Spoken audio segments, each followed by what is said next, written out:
आज हम शिव तांडव स्तोत्र पढ़ेंगे। शुरू करते हैं।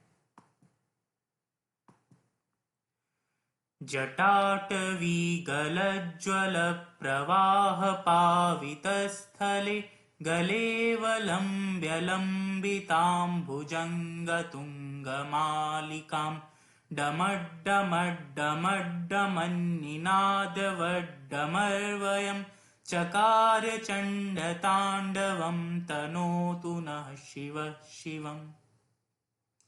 अब इसका अर्थ देखने का प्रयास करते हैं। प्रथम पद देखें, इसमें बहुत सारे शब्द हैं। जटाटवीगलज्ज्वल प्रवाह पावित स्थले। जटा, जटा कहते हैं बालों के समूह को, केशों का समूह जटा। जटा जमा अटवी, जटाटवी। अटवी कहते हैं वन को। जटाटवी। गल, गल अर्थात कंठ। ज्वल प्रवाह, जल प्रवाह अर्थात जल का स्तोत्र। पावित स्थले अर्थात पवित्र स्थल। जटा, अटवी, गल, जल प्रवाह, पावित स्थले। अगली पंक्ति, गलेवलम्ब्य लंबितां भुजंग तुंग मालिकां। गले, गले अर्थात कंठे, कंठ, गला। अवलंब्य, अवलंब्य अर्थात अवलंबन करना। लंबिताम स्थित, स्थित है जो। भुजंग तुंग मालिकाम, भुजंग तुंग, तुंग अर्थात तुंग, भुजंग अर्थात सर्प, तुंग अर्थात भयंकर। मालिकाम अर्थात माला, अर्थात बड़े सांपों की माला, उन्नत सांपों की माला। भुजंग तुंग मालिकाम। डमट डमट डमट डमन्निनादवड्डमर्वयम्। डमट डमट, डमरू की जो ध्वनि है, डम डम डमरू, डम ध्वनि। निनादवड्डमर्वयम्, जो उसका नाद है, निनादवत, निनादवत अर्थात नाद के समान। डमट डमट डम की जो ध्वनि है उसके नाद के समान ध्वनि। डमर्वयम्, डम ध्वनि। चंड चकार चंड तांडवम तनोतु नः शिवः शिवम्। चंड तांडव, प्रचंड तांडव, तांडव नृत्य। चकार जो करते हैं, जो कर रहे हैं, जिन्होंने किया। शिवः उन शिव भगवान को, नः हमारा, शिवम, शिवम अर्थात कल्याण स्वरूप। तनोतु नः शिवः शिवम् अर्थात वो शिव हमारा कल्याण करें। संपूर्ण अर्थ देखें तो, जिन शिवजी की जो जटा है, जो वन, सघन जटा रूप वन के समान, उससे प्रवाहित हो रही है गंगा। जो उनके सिर की जटाओं से गंगा की धारा प्रवाहित हो रही है और वो उनके कंठ को प्रक्षालित करती है। जिनके गले में बड़े और लंबे सर्पों की माला लटक रही है और जो शिव जी डम डम डमरू की ध्वनि बजाकर प्रचंड तांडव करते हैं, ऐसे शिव, ऐसे कल्याण स्वरूप शिव जी हमारा कल्याण करें। जटाकटाह संभ्रम भ्रमन्निलिम्प निर्झरि विलोल वीचि वल्लरी विराजमान मूर्धनि धगद् धगद् धगज्जवल्ललाट पट्ट पावके किशोर चंद्रशेखरे रति प्रतीक्षणं मम। जटा केश समूह। कटाह एक दृष्टि विशेष, प्रेम दृष्टि, कटाह, कटाह। संभ्रम भ्रमन्निलिम्प निर्झरी। संभ्रम भ्रम अर्थात सही रूप से भ्रमण करना। निलिम्प निर्झरी, निलिम्प निर्झरी कहते हैं गंगा को। निर्झरी अर्थात गंगा, निलिम्प अर्थात देव, देव गंगा। विलोल वीचि वल्लरी विराजमान मूर्धनि। विलोल वीचि, वीचि अर्थात तरंग, विलोल चंचल, चंचल तरंग। विराजमान मूर्धनि, मूर्धनि अर्थात शिर, विराजमान सिर पर विराजमान है, स्थित है। कौन स्थित है? मां गंगा। धगत धगत धगत जवल ललाट पट्ट पावके। ललाट पट्ट, ललाट अर्थात मस्तक। धगत धगत धगत अर्थात प्रचंड ज्वाला। पट्ट पावके, पावक अर्थात अग्नि। किशोर चंद्रशेखरे रति प्रतीक्षण मम। किशोर शेखरे अर्थात, शेखर अर्थात सिर पर, शेखर भगवान शिव। किशोर चंद्र चंद्रमा। प्रतीक्षण मम, शेखरे रति प्रतीक्षण मम। रति अर्थात प्रेम।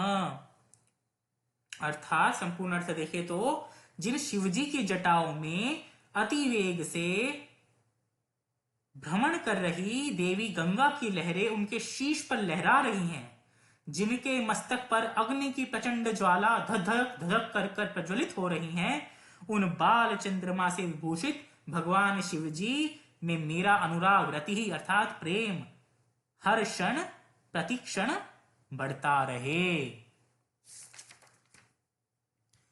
धराधरेन्द्र नंदिनी विलास बंधु बंधुर सुरदिगंत संतति प्रमोद मान मानसे कृपा कटाक्ष धोरणी निरुद्ध दुर्धरापदि क्वचिद् दिगंबरे मनो विनोद में तु वस्तुनि।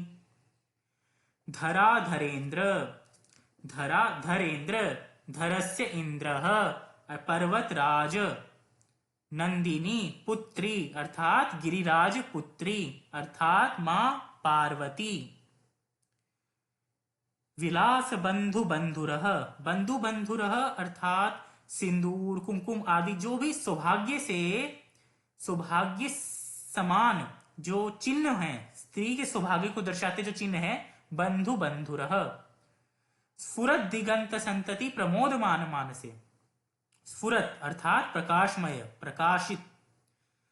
दिगंत, दिगंत अर्थात सभी दिशाओं में। मानसे मन में। प्रमोदमान जो आनंद देते हैं। कृपा कटाक्ष धोरणी, कटाक्ष विशेष दृष्टि। निरुद्ध दुर्धरापदी, दुर्धर अर्थात नरक का समानार्थक है शब्द। अवरोध निवारण। आपदी आपदा विपत्ति। धोरणी तीव्र गति से युक्त, धोरणी। क्वचिद् दिगंबरे मनो विनोद में तु वस्तुनि। विनोदम अर्थात रतम। क्वचिद् दिगंबरे, दिगंबरे अर्थात जिनके दिशाएं वस्त्र है, जिनका। मनः विनोदम जो मन को खुश करते हैं।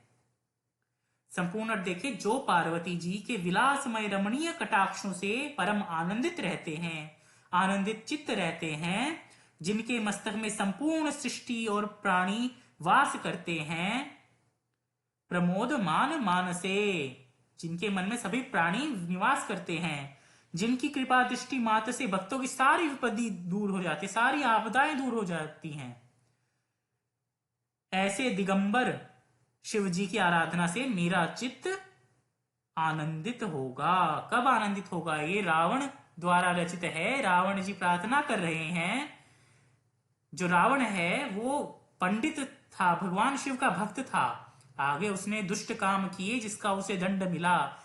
तो यह जब वह कैलाश पर्वत को उठा रहा था अपने हाथों से, तो भगवान शिव ने अपनी पैर की उंगली से ही कैलाश पर्वत दबाया, उसका हाथ उसके नीचे दब गया। तो शिव जी को प्रसन्न करने के लिए उसने यह स्तोत्र निर्माण किया। आगे देखते हैं। जटाभुजंग पिंगल स्फुरत् फणामणि प्रभा कदम्ब कुंकुमद्रव प्रलिप्त दिग्वधूमुखे मदान्द सिन्धुर स्फुरत् गुत्तरीय मेदुरे मनोविनोदमद्भुतं विभर्तु भूत भर्तरि। जटा अर्थात केश समूह, भुजंग अर्थात सर्प सांप, पिंगल एक विशेष वर्ण, नीले और पीले रंग का मिश्रित एक वर्ण पिंगल, स्फुरत प्रकाशित, फणामणि प्रभा जो सर्प का फण है उसकी जो मणि किरणें हैं, द्विगवधू मुखे सभी दिशाओं में स्त्री का जो मुख है वैसे, कदम्ब कुमकुम कुमकुम आदि जो भी द्रव्य हैं, प्रलिप्त जो लेपित किए हुए हैं, मदांध सिंधु रस मदांध मध अंध, मध में जो अंधा है घमंड युक्त है, सिंधुर सिंधुर स्फुरत स्फुरत अर्थात मदांध सिंधु, मदांध मध में सिंधु अर्थात गज, मध में जो चूर है ऐसा हाथी, स्फुरत कंपयमान, त्वक त्वक अर्थात त्वचा, चर्म, उत्तरीयम वस्त्र, भूत भर्तरी भर्तरी अर्थात पालक, संसार का जो पालक है, मनोविनोद मद्भुतम अर्थात मन में विनोदम प्रेम भाव विभर्तु किया, अर्थात मैं उन शिव जी की भक्ति से आनंदित रहूं, मनोविनोद मेरा मन खुश रहे, विनोद मद्भुतम विभर्त भूत भर्तरी जो सभी प्राणियों के आधार एवं रक्षक हैं, जिनकी जटाओं में लिपटे सर्पों के फण की मणियों से प्रकाश पीले वर्ण के प्रभा समूह रूप केसर के कांतियों से दिशाओं को प्रकाशित करते हैं और जो गज चर्म से विभूषित हैं। नमस्कार। अगले शेष भाग हम आगे की वीडियो में देखेंगे। नमो नमः।